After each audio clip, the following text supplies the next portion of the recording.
பரிசுத்த நாமம் மகிமைப்படுவதாக. நாகும் 1ஆம் அதிகாரம் 7ஆம் வசனம்.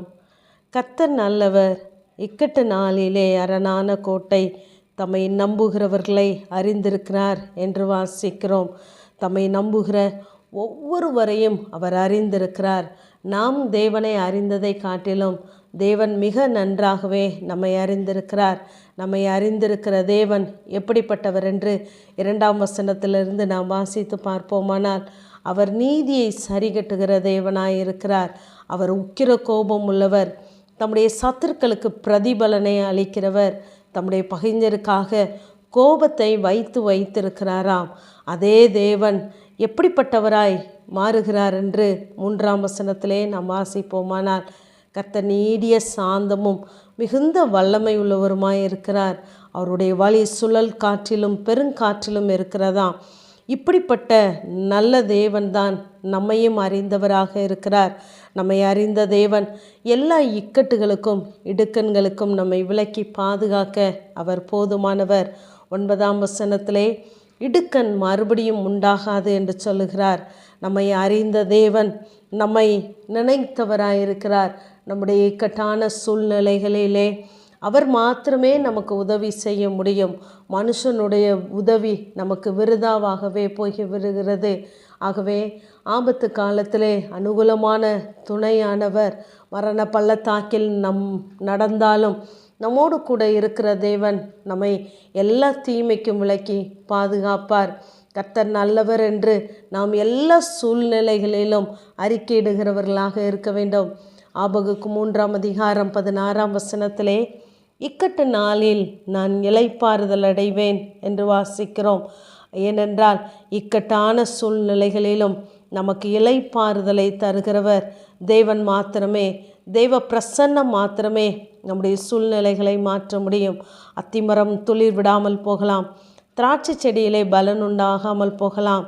ஆனால் நாம் கர்த்தருக்குள் மகிழ்ச்சியாய் இருக்கும் பொழுது, நம்முடைய இரட்சிப்பின் தேவனுக்குள் நாம் களி கூறும் பொழுது, நம்முடைய பிரச்சனையை விட, நம்முடைய சூழ்நிலைகளை விட தெய்வ பிரசன்னமும் தெய்வ துதியும் நமக்கு பெரிதாய் தெரியும் பொழுது, நம்மை அறிந்திருக்கிற தேவன் நம்ம எல்லா சூழ்நிலையினின்றும் விலக்கி பாதுகாக்க அவர் போதுமானவர்.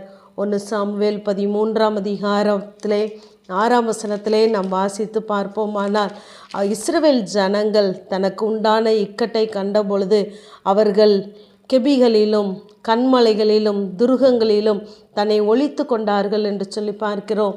அநேக நேரங்களிலே நாமும் கூட இப்படிப்பட்ட துன்பமான நேரங்களிலே நமக்கு அநேக மறைவிடங்களை தேடுகிறோம், நம்மை நாமே ஒளித்து கொள்ளுகிறோம்.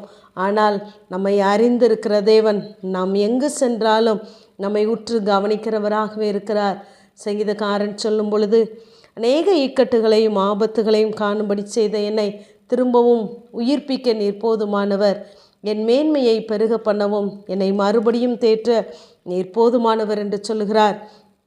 அப்படிப்பட்ட சூழ்நிலைகளை நாமும் கடந்து வர வேண்டும்.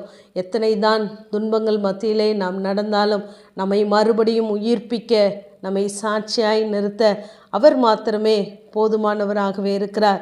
119ஆம் சங்கீதம் 143ஆம் வசனத்திலே, இக்கட்டும் நெருக்கமும் என்னை பிடித்தது, ஆனாலும் உடைய கற்பனைகள் என் மனமகிழ்ச்சி என்று சொல்கிறார். எல்லா சூழ்நிலைகளிலும் வேத வார்த்தை மாத்திரம் நமக்கு மகிழ்ச்சியாக இல்லாதிருந்தால் நம்முடைய துக்கத்திலே நாம் எப்பொழுதோ மடிந்து போயிருப்போம். ஆனாலும் நம்மை தேவன் ஒப்புக்கொடாதபடி எல்லா சூழ்நிலைக்கும் நம்மை விலக்கி பாதுகாத்தார்.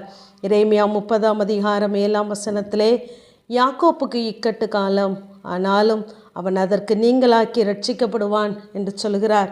நம்மை எல்லா தீமைக்கும் விலக்கி பாதுகாக்கிற தேவன், நம்மை அறிந்திருக்கிற தேவன் நம்மோடு கூட இருக்கிறார். ஆகவே அந்த தேவனை நாம் இன்னும் அறிந்து கொள்வோம். கர்த்தர் நல்லவர் என்று சாட்சி சொல்லுவோம். கர்த்தர் நம்மோடு கூட இருக்கிறார். ஆமேன். ஜெபம். பிதாவாகிய தேவனே, குமாரனாகிய இயேசு கிறிஸ்துவின் நாமத்தின் மூலமாய் உடைய சன்னிதானத்தில் வருகிறேன்.